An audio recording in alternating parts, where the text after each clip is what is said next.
Welcome to Rajasthan study number one. Rajasthan study number one आप सभी का स्वागत है साथियों। आज है 1 और 2 जुलाई 2025 के हम राजस्थान करंट अफेयर की इंपॉर्टेंट क्वेश्चन देखने वाले हैं जो आने वाले एग्जाम 2025 के लिए वेरी वेरी इंपॉर्टेंट क्वेश्चन वो रहने वाले हैं। इसके साथ में उनसे रिलेटेड फैक्ट व उनसे रिलेटेड कैप्सूल भी हम देखने वाले हैं। तो सेशन वेरी वेरी इंपॉर्टेंट है, तो सेशन को लास्ट तक जरूर देखें। और आज का सेशन आपको नंबर दिलाया जाएगा, यहाँ से 2 या 3 क्वेश्चन आपको एग्जाम में देखने को मिल सकते हैं आज के सेशन से। साथियों लास्ट में आपसे क्वेश्चन पूछूंगा जिसका जवाब कमेंट के माध्यम से देना है, और इसकी पीडीएफ आपको अपने Telegram channel Rajasthan study number one मिलेगी। तो टेलीग्राम को जरूर ज्वाइन कीजिएगा, जो डिस्क्रिप्शन में लिंक दे रखा है तो वहाँ से डायरेक्ट वो टेलीग्राम को जरूर ज्वाइन कर लीजिएगा। और बढ़ते हैं सेशन की ओर।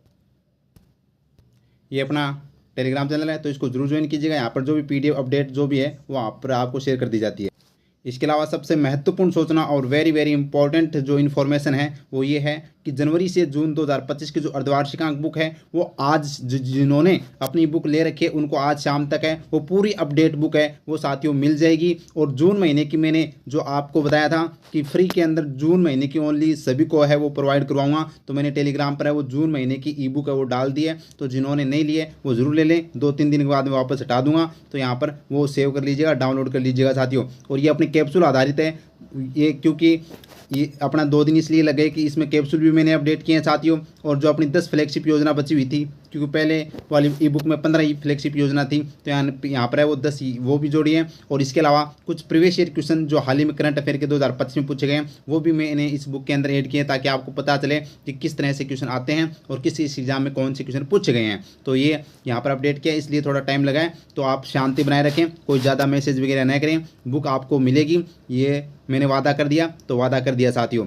अब ये बुक आपको कैसे लेनी है तो 41 रुपये में मिलेगी, जिसके साथ 2024 की ई बुक भी आपको क्या मिलेगी साथियों, फ्री है वो मिलेगी। इसके लिए आपको QR कोड दे रखा है, तो टेलीग्राम पर जाओगे पूरी प्रोसेस दे रखी है। तो QR कोड को आपको स्कैन करना है, स्कैन करने के बाद में मात्र 41 रुपये का पेमेंट करना है। पेमेंट करने के बाद में टेलीग्राम ID आप है वो अपने चैनल पर है वो मैसेज करते हो, मैसेज वगैरह यहाँ पर सिर्फ यहाँ पर करना, आपको स्क्रीनशॉट वगैरह यहाँ पर भेजना है @Dipu4199 पेमेंट पर वो स्क्रीनशॉट भेजे। उसके बाद में आपको ई बुक है वो तुरंत भेज दी जाएगी। तो स्टार्ट करते हैं आज का फर्स्ट क्वेश्चन, और very very important question star लगा लीजिएगा। क्लास अच्छी लगे तो लाइक कीजिएगा और ज़्यादा से ज़्यादा क्लास को शेयर करनी है, और पहली बार आए तो अपने परिवार को सब्सक्राइब जरूर कर लीजिएगा साथियों। तो बढ़ते हैं फर्स्ट क्वेश्चन की ओर। राजस्थान के नए पुलिस महानिदेशक किसे नियुक्त किया गया है, वेरी वेरी इंपॉर्टेंट है। तो ये अपने किसको नियुक्त किया गया है, राजीव शर्मा जी को। किसको, राजीव शर्मा को है वो राजस्थान पुलिस का है वो महानिदेशक नियुक्त किया गया है। इनसे पहले कौन थे, इनसे पहले थे उत्कल रंजन साहू। अब ये क्या बन गए, RPSC के ये अध्यक्ष है वो बना दिए गए इनको। RPSC यानी राजस्थान लोक सेवा संघ के है वो अध्यक्ष इनको बना दिया गया, याद रखना। मोहनलाल लाठर कौन है, तो ये वर्तमान में राजस्थान के राज्य सूचना आयुक्त है। गंगाराम मूलचंदानी कौन है, तो ये राज्य मानवाधिकार आयोग के अध्यक्ष हैं, ये आपको ध्यान रखना। तो इस क्वेश्चन का राइट आंसर अपना ऑप्शन नंबर बी हो जाएगा। तो देखिएगा, राजीव शर्मा जिला इनका मथुरा उत्तर प्रदेश के, यानी मूल जिला इनका उत्तर प्रदेश यानी मथुरा के रहने वाले हैं, याद रखना भाई। तो ये याद रखना भाई, कहाँ के रहने वाले हैं, मथुरा उत्तर प्रदेश के रहने वाले हैं। कौन है, तो 1990 बैच के वरिष्ठ IPS अधिकारी हैं। कार्यरत की बात करें तो पुलिस अनुसंधान एवं विकास ब्यूरो नई दिल्ली के महानिदेशक पद पर ये कार्यरत थे। अब चर्चा में क्यों है, क्योंकि 30 जून 2025 को राजस्थान सरकार के द्वारा 2 वर्ष के लिए राजस्थान पुलिस का महानिदेशक नियुक्त किया गया है। वेरी वेरी इंपॉर्टेंट है, याद रखना भाई। इसके अलावा इनको सम्मानित भी किया जा चुका है 2006 में पुलिस पदक से, और 2014 में राष्ट्रपति पुलिस पदक से वो सम्मानित किया जा चुका है, ये आपको ध्यान रखना। तो राजीव शर्मा राजस्थान के अब नए महानिदेशक वो बन गए हैं, यानी DGP बन गए हैं राजस्थान पुलिस के, याद रखना। अब हम देख लेते हैं अपना कैप्सूल, जो राजस्थान के प्रमुख पदाधिकारी जो आपके एग्जाम के लिए वेरी इंपॉर्टेंट है, यहाँ से क्वेश्चन आपसे पूछा जा सकता है। मुख्य सचिव की बात करें तो वर्तमान में कौन है, सुधांशु पंत है। महाधिवक्ता कौन है राजस्थान के, राजेंद्र प्रसाद गुप्ता है। लोकायुक्त कौन है, प्रताप कृष्ण लोहरा है, वो वर्तमान में लोकायुक्त है। और इसके अलावा मुख्य सूचना आयुक्त कौन है, तो अपने मोहनलाल लाठर है। मुख्य निर्वाचन आयुक्त कौन है, मधुकर गुप्ता। और राज्य मानवाधिकार आयोग के अध्यक्ष को वर्तमान में कौन है, तो गंगाराम मूलचंदानी। और इसके अलावा RPSC के अध्यक्ष कौन है, तो RPSC के अभी उत्कल रंजन साहू को वो बनाया गया है साथियों। तो ये अपने प्रमुख पदाधिकारी आपको याद है रखने हैं। इसके अलावा ये भी आपको याद रखना है, जो अपने 43वें मुख्य न्यायाधीश बने हैं राजस्थान हाईकोर्ट के वो KR श्रीराम, ये भी आपको याद रखना है। नेक्स्ट क्वेश्चन देखिएगा, राजस्थान के किस अधिकारी को महाराष्ट्र सरकार ने मुख्य सचिव नियुक्त किया है, तो वेरी इंपॉर्टेंट, ये क्वेश्चन भी आपसे पूछा जा सकता है। तो राजस्थान के किस अधिकारी को महाराष्ट्र सरकार ने मुख्य सचिव नियुक्त किया गया है, तो नाम आता है वेरी वेरी इंपॉर्टेंट है, राजेश मीणा। राजेश मीणा को है वो हाल ही में है वो क्या किया गया है, नियुक्त है वो किया गया है साथियों, जो सवाई माधोपुर के रहने वाले हैं। कंवरलाल मीणा जो 12 के, इनको आपने देखा होगा, ये 12 से 89 विधानसभा क्षेत्र से क्या थे, विधायक थे, जिनको हाल ही में क्या कर दिया गया है, बर्खास्त वो कर दिया गया है विधानसभा से। इसके अलावा टीकाराम मीणा जो ये भी क्या थे, सवाई माधोपुर से, ये भी वो मुख्य सचिव रह चुके हैं। और अमृतालाल मीणा, तो इनके बारे में भी हम चर्चा करने वाले हैं। तो देखिएगा, राजेश मीणा जिला इनका सवाई माधोपुर है। कौन है, 1988 बैच के IAS अधिकारी हैं। और चर्चा में क्यों है, क्योंकि हाल ही में महाराष्ट्र सरकार ने है वो मुख्य सचिव नियुक्त किया है, तो ये इनका संबंध है वो सवाई माधोपुर से आता है, याद रखना। तो अब देखते हैं अपना कैप्सूल। तो देखिएगा, राजस्थान के व्यक्ति जो अन्य राज्यों के मुख्य सचिव हैं वर्तमान में या रहे हैं, तो देखिएगा बिहार राज्य के मुख्य सचिव कौन हैं, तो ये वर्तमान में अमृतलाल मीणा जो करौली जिले से आते हैं, ये वर्तमान में बिहार के मुख्य सचिव है, याद रखना। केरल राज्य के मुख्य सचिव कौन रहे, तो ये टीकाराम मीणा जो सवाई माधोपुर के थे, ये वो केरल के वो क्या रह चुके हैं, मुख्य सचिव रह चुके हैं। और अपने ये महाराष्ट्र सरकार ने हाल ही में महाराष्ट्र सरकार ने किसे मुख्य सचिव नियुक्त किया है, तो ये राजेश मीणा जो सवाई माधोपुर के, इनको वो नियुक्त किया गया है। तो ये अपने 2-3 नाम है वो राजस्थान के याद रखने, जो अन्य राज्यों के मुख्य सचिव वर्तमान में हैं और रहे हैं। आगे देखिएगा अपना नेक्स्ट क्वेश्चन। वियतनाम में आयोजित अंडर 17 एशियन कुश्ती चैंपियनशिप में भीलवाड़ा की किस खिलाड़ी ने स्वर्ण पदक जीता है, तो ये किसने जीता है, तो ये जीता अश्विनी बिश्नोई ने। किसने जीता है, अश्विनी बिश्नोई ने जीता है, याद रखना। कचनार चौधरी का संबंध किससे, शॉर्ट पुट से। हर्षिता जाखड़ का संबंध किससे, साइकिलिंग से। और अरुंधति चौधरी का संबंध किससे, कुश्ती से। लेकिन अभी हाल में कुश्ती के अंदर है वो किसने जीता है, तो अंडर 17 जो वियतनाम में था एशियन कुश्ती चैंपियनशिप, इसमें अश्विनी बिश्नोई ने जीता है। तो देखिएगा अश्विनी बिश्नोई के बारे में। तो देखिएगा अश्विनी बिश्नोई, इनका जिला कौन सा है, भीलवाड़ा जिला। कौन से जिले की है भाई, अश्विनी बिश्नोई भीलवाड़ा जिले की है। वेरी इंपॉर्टेंट है, एग्जाम की दृष्टि से यहाँ पर छपने वाला क्वेश्चन है। खेल इनका क्या है, कुश्ती खेल है। चर्चा में वियतनाम में चल रही अंडर 17 एशियन कुश्ती चैंपियनशिप में 65 किलो भार वर्ग में, किस वर्ग में, 65 किलो भार वर्ग में क्या जीता है, गोल्ड मेडल और यहाँ पर स्वर्ण पदक वो जीता है।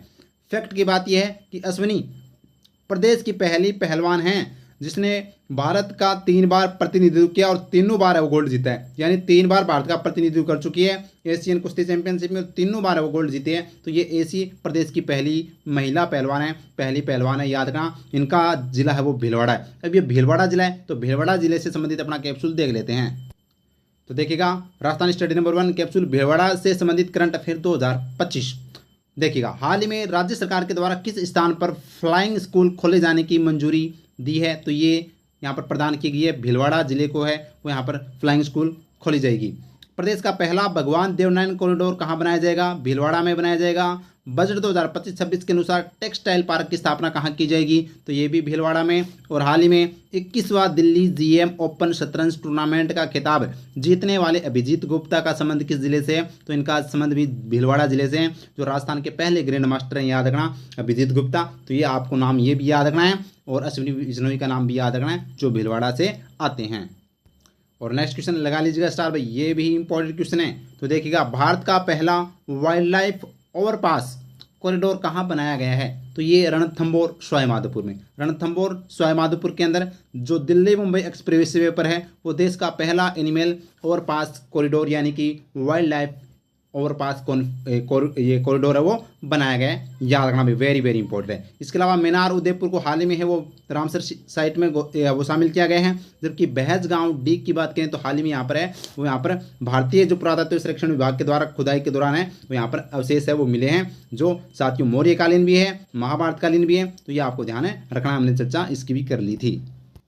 तो देखिएगा, वाइल्ड लाइफ ओवरपास कॉरिडोर की स्थापना दिल्ली मुंबई एक्सप्रेसवे पर, कहाँ पर, दिल्ली मुंबई एक्सप्रेसवे पर। आपको मैं थोड़ा दिखा देता हूँ कि दिल्ली मुंबई एक्सप्रेसवे वो कहाँ पर है, तो आपको पता होना चाहिए। देखिएगा, ये अपना दिल्ली से लेकर दिल्ली से स्टार्ट होता है और ये इस तरह से दिल्ली से होता हुआ अपने हरियाणा गुड़गांव मेवात होते हुए अपने ये राजस्थान के रणथंबोर, ये देखिएगा यहाँ पर बनाया गया। ये क्या बनाया गया है, वाइल्ड लाइफ जो ओवरपास कॉरिडोर है वो यहाँ पर रणथंबोर के अंदर है वो बनाया गया है। रणथंबोर और कोटा यहाँ से होते हुए ये अपने मध्य प्रदेश और यहाँ पर गुजरात और गुजरात से मुंबई, इस तरह से ये साथियों कौन सा, टोटल इसकी लंबाई वो 1355 किलोमीटर है। जबकि राजस्थान में पूछे तो इसकी 373 किलोमीटर है वो राजस्थान के अंदर इसकी लंबाई आती है, याद रखना भाई, वेरी वेरी इंपॉर्टेंट है। तो ये दिल्ली अपने मुंबई एक्सप्रेसवे या कॉरिडोर हम कह सकते हैं, याद रखना। अब इसकी बात करें तो स्थापना दिल्ली मुंबई एक्सप्रेसवे पर की जा रही है। कहाँ पर? तो ये रणथंभौर सवाईमाधोपुर के अंदर है, वो की गई है। निर्माण किसके द्वारा किया गया? भारतीय राष्ट्रीय राजमार्ग प्राधिकरण के द्वारा।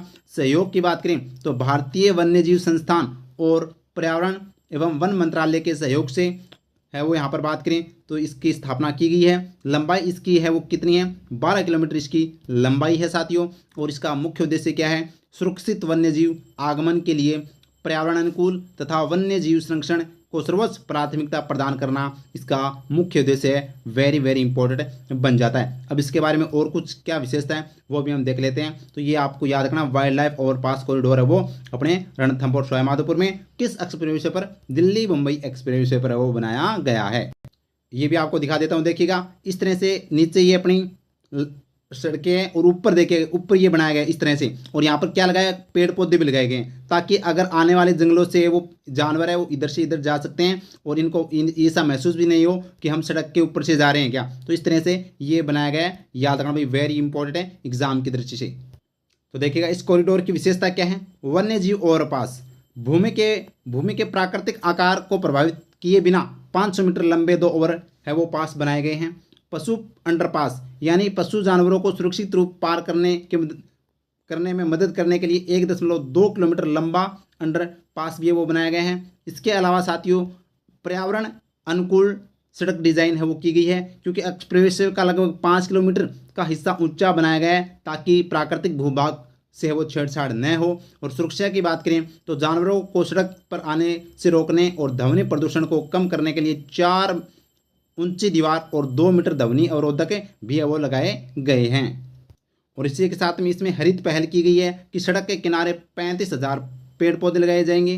पानी बचाने के लिए ड्रिप सिंचाई प्रणाली जिससे 50% कम पानी का उपयोग है वो ये करती है, जबकि प्रत्येक 500 मीटर पर वर्षा जल संचयन इकाइयाँ स्थापित की जाएगी। और अपशिष्ट को कम करने के लिए मॉड्यूलर निर्माण तकनीक का उपयोग किया गया है। और फैक्ट की बात यह है कि यह भारत का पहला वाइल्ड लाइफ ओवरपास कॉरिडोर है जो एग्जाम में आपसे पूछा जाएगा साथियों, वेरी वेरी इंपॉर्टेंट है। नेक्स्ट क्वेश्चन देखिएगा। नेक्स्ट क्वेश्चन अपना, राजस्थान के किस विश्वविद्यालय को विदेशी संस्थानों से शैक्षणिक अनुबंध करने की अनुमति मिली है? तो ये राजस्थान का एकमात्र विश्वविद्यालय बन गया। महावीर खुला विश्वविद्यालय जो कोटा है इसको है वो यहाँ पर विदेशी संस्थानों से शैक्षणिक अनुबंध की अनुमति है वो मिल चुकी है साथियों, याद रखना, वेरी वेरी इंपॉर्टेंट है। तो चर्चा करते हैं। तो देखिएगा वर्धमान महावीर ओपन यूनिवर्सिटी की स्थापना कब की गई थी? 1987 में, 23 जुलाई 1987 को इसकी स्थापना की गई थी, याद रखना। कहाँ पर? कोटा के अंदर वो इसकी स्थापना की गई थी। और वर्तमान में कुलगुरु कौन है? प्रोफेसर कैलाश सोडानी हैं, वो इसके वर्तमान में कुलगुरु हैं। चर्चा में बात करें तो विश्वविद्यालय अनुदान आयोग यानी कि विश्वविद्यालय अनुदान आयोग यूजीसी नई दिल्ली के द्वारा जारी सूची में VMOU को शामिल किया गया है। यहाँ पर 235 विश्वविद्यालय को है वो शामिल किया गया है, जिसमें से राजस्थान की यहाँ पर किसको शामिल किया गया है? VMOU यानी वर्धमान महावीर ओपन यूनिवर्सिटी को शामिल किया गया है, याद रखना। अब इसको इसमें शामिल कर दिया गया है तो इसमें अब क्या लाभ होगा? ये है वो विदेशी संस्थानों के साथ शैक्षणिक या शैक्षिक अनुबंध है वो करने और नए पाठ्यक्रम चलाने के लिए सक्षम है। और फैक्ट की बात यह है कि राजस्थान का एकमात्र सरकारी विश्वविद्यालय है जिसे यह अधिकार प्राप्त हुआ है साथियों। तो एग्जाम की दृष्टि से बन जाता है ये इंपॉर्टेंट, याद रखना भाई। तो यहाँ पर है वो किसको मिली है? VMOU को यहाँ पर महावीर वर्धमान ओपन यूनिवर्सिटी को है वो यहाँ पर विदेशी संस्था के साथ भी वो अब ये अनुबंध है वो कर सकती है, जो राजस्थान की पहली यूनिवर्सिटी बन चुकी है। नेक्स्ट क्वेश्चन, और ये इंपॉर्टेंट भाई, छपने वाला क्वेश्चन है, वेरी वेरी इंपॉर्टेंट है। किस जिले के कलेक्टर जितेंद्र कुमार सोनी को प्रोफेसर PC महानालोबिस सांख्यिकी पुरस्कार 2025 से सम्मानित किया गया है? तो ये कलेक्टर साहब आते हैं जयपुर के जिला कलेक्टर जो जितेंद्र कुमार सोनी को है वो प्रोफेसर PC महानालोबिस सांख्यिकी पुरस्कार 2025 से सम्मानित किया गया। किसके द्वारा? तो ये अपने मुख्यमंत्री ब्रजलाल शर्मा जी के द्वारा, ये आप देख सकते हैं। हमने सांख्यिकी दिवस मनाया था राज्य स्तरीय 29 जून को, और कहाँ पर? राजस्थान इंटरनेशनल सेंटर जयपुर के अंदर, जहाँ पर साथियों मुख्यमंत्री जी की अध्यक्षता में यह कार्यक्रम था जिसमें यहाँ पर इनको सम्मानित किया गया। तो देखिएगा